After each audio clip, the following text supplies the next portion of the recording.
नमस्कार साथियों, मैं देवेश डीएसके क्रिएटिव स्टडी में आप सबका हार्दिक स्वागत करता हूं। रेलवे रिक्रूटमेंट बोर्ड की तरफ से एक बिग रिक्रूटमेंट सामने आई है, जिसकी संपूर्ण जानकारी आपको इसी एक वीडियो में मिल जाएगी कि इसकी फॉरम डेट क्या रहने वाली है, एग्जाम फीस क्या है, सिलेबस क्या है, कितनी वैकेंसी रहने वाली है, क्या सैलरी रहने वाली है और क्या एग्जाम का सिलेबस रहने वाला है, क्या एग्जाम का पैटर्न रहने वाला है। वो सारी जानकारी आपको इसी एक वीडियो में मिल जाएगी। तो वीडियो को कंप्लीट देखें ताकि नोटिफिकेशन से रिलेटेड कोई भी गलती आपसे ना हो। तो सबसे पहले अपन बात करते हैं एप्लीकेशन फॉर्म की। तो इसके एप्लीकेशन फॉर्म 17 अगस्त 2024 से शुरू हो चुके हैं, जो 16 सितंबर 2024 तक भरे जाएंगे। और ये एप्लीकेशन फॉर्म किन किन पोस्ट के लिए है, तो टोटल 20 पोस्ट रखी गई है इसके अंदर।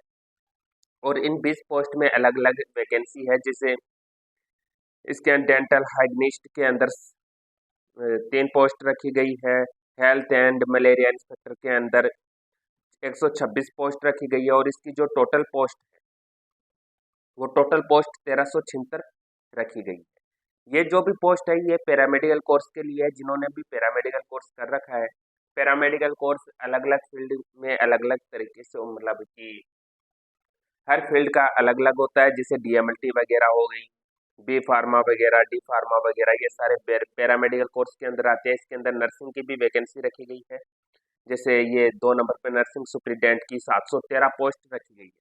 तो नर्सिंग वालों के लिए बहुत अच्छी रिक्रूटमेंट रहने वाली है। और इसकी जो सैलरी है वो भी बहुत अच्छी सैलरी है, 44,900 रुपये रखी गई है नर्सिंग सुप्रिटेंडेंट की। और इसकी जो मिनिमम सैलरी है जो सभी पोस्ट के अंदर है, और ये 7th पे कमीशन के थ्रू ये सैलरी मिलने वाली है। और सबसे मिनिमम सैलरी फील्ड वर्कर की है, जो 19,900 रुपये रखी गई है। इसके अलावा इनमें बेसिक वगैरह, आचार वगैरह वो अलग से दिया जाएगा, ये ओनली बेसिक पेमेंट है आपकी। और इसकी जो एज वगैरह है वो सारी भी मैं आपको बता देता हूँ कि किस एज के लोग इसके अंदर अप्लाई कर सकते हैं। तो इसकी मिनिमम एज 18 साल रखी गई है, कि 18 साल से ऊपर वाले सारे बंदे इसके अंदर अप्लाई कर सकते हैं। और इसके अंदर मेडिकल फिटनेस सर्टिफिकेट चाहिए, जैसे आइज वगैरह का हो गया, अपने जो भी मेडिकल चेकअप होते हैं जॉब के अंदर वो सारे रखे गए हैं। और ये जो स्टैंडर्ड है B1 C1 C2, तो ये हर पोस्ट के लिए अलग अलग रखा गया है। और एज लिमिट 1 जनवरी 2025 से गणना की जाएगी, मतलब कि 1 जनवरी 2025 को आप कितने साल के हो गए उसके थ्रू आपकी एज गणना की जाएगी। और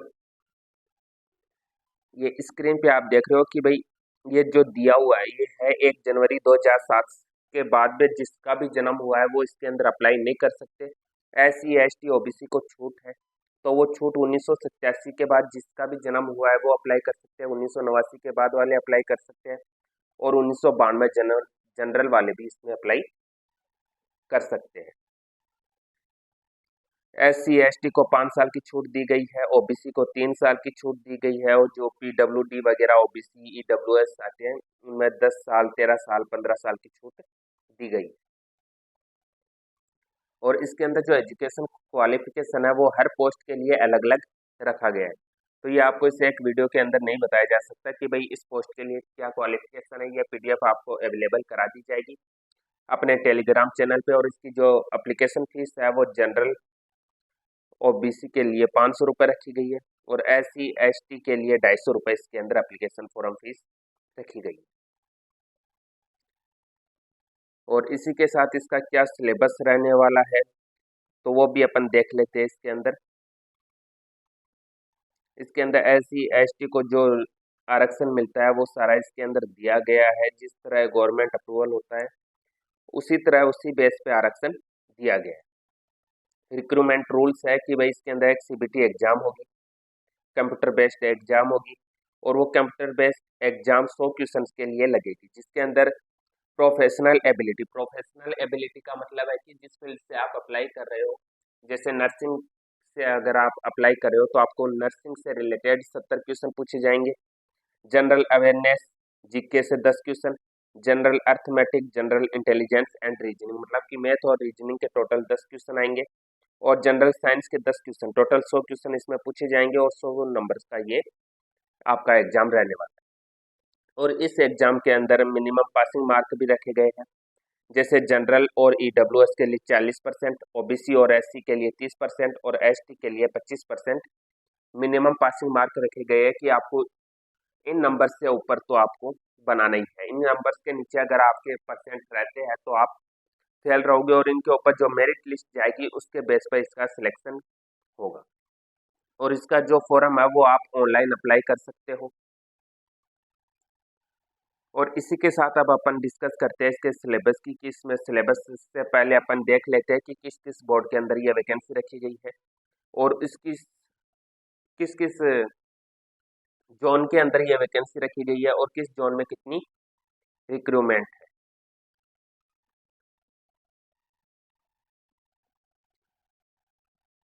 तो यहाँ पे ये रिजर्वेशन, डिसेबिलिटी और जो जोन वगैरह है उनकी नॉर्मल जानकारी दी गई है कि भाई आपका जो सिलेक्शन प्रोसेस है वो पहले एग्जाम बेस होगा, फिर डॉक्यूमेंट्स वेरिफिकेशन होगा, फिर आपका मेडिकल चेकअप होगा, उसके बाद ही आपको ज्वाइनिंग दी जाएगी। ये सारा प्रोसेस होने के बाद में मेरिट लिस्ट जारी की जाएगी, जो उस मेरिट लिस्ट में जिसका भी नंबर आएगा वो उसमें सिलेक्ट हो सकता है। जैसे इसके अंदर संपूर्ण जानकारी दे दी, जैसे नर्सिंग सुपरिटेंडेंट की 44,900 सैलरी रहेगी और अपर एज 43 रखी गई है, लोअर एज 20 रखी गई है और इसकी जो एजुकेशन क्वालिफिकेशन है वो ये रखी गई है।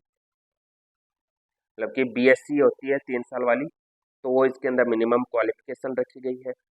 और इसी के साथ जो भी अलग अलग पोस्ट है सबकी अलग अलग क्वालिफिकेशन रखी गई।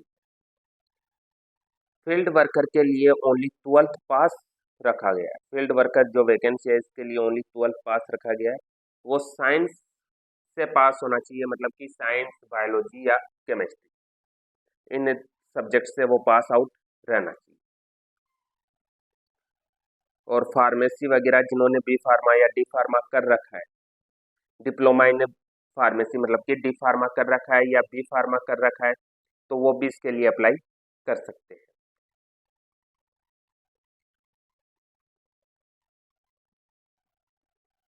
और अलग अलग पोस्ट के लिए अलग अलग वैकेंसी रखी गई है, अलग अलग फील्ड के लिए। जैसे ये RRB wise, railway wise, post wise जो निकाली है, ये अहमदाबाद अहमदाबाद जोन के लिए है, ये प्रयागराज जोन के लिए है। नीचे जो है ये इसके अंदर जो ये पोस्ट का नाम दे रखा है ये पोस्ट रखी जाएगी।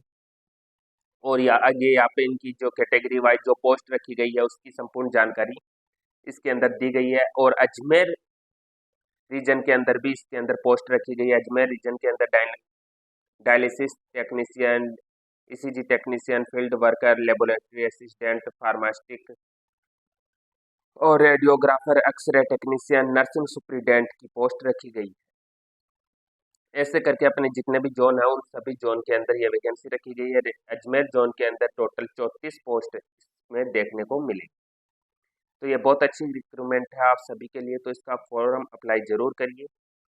और इसकी जो पीडीएफ है वो आपको अपने टेलीग्राम चैनल पे अवेलेबल हो जाएगी। अपना Telegram channel DSK creative study नाम से है और उसका जो लिंक है वो आपको वीडियो के डिस्क्रिप्शन के अंदर मिल जाएगा। और इसके अंदर और कुछ वैसे जानकारी है नहीं, ये सिलेबस दे दिया आपने, जो जो 100 नंबर का पेपर होने वाला है उससे रिलेटेड ये सिलेबस दे दिया कि आपका ये सिलेबस रहने वाला है। इसके अंदर मैथ के अंदर number system, board marks, decimal, fraction, LCM, HCF, radio, proportion, percentage, mensuration, time work, time distance, interest, profit loss, algebra, geometry, trigonometry, मतलब कि कंप्लीट मैथ इसके अंदर आपको देखने को मिलेगी। और जो ये मैथ की क्लास है ये अपने इसी चैनल के ऊपर चल रही है, जिसकी मैंने अलग से प्लेलिस्ट बना रखी है। आप चैनल के अंदर जाके एक बार वो प्लेलिस्ट चेक कर लेना। अब ये अपनी अलजेब्रा की क्लासेस शुरू है, तो आप वो क्लासेस जरूर ज्वाइन करें ताकि आप अलजेब्रा के अंदर मैथ से रिलेटेड किसी भी फील्ड के अंदर बिल्कुल पीछे ना रहे। और ये फॉर्मेट वगैरह उन्होंने दे दिए कास्ट सर्टिफिकेट वगैरह से रिलेटेड, तो ये सारी जानकारी आपको टेलीग्राम के ऊपर ये पीडीएफ मिल जाएगी, तो आप ये देख लेना। चैनल को सब्सक्राइब करें और अपने दोस्तों के साथ शेयर जरूर करें ताकि किसी भी रिक्रूटमेंट से रिलेटेड कोई भी अपडेट हो तो वो आपको जरूर मिल सके। Okay, thank you. जय हिंद, जय भारत।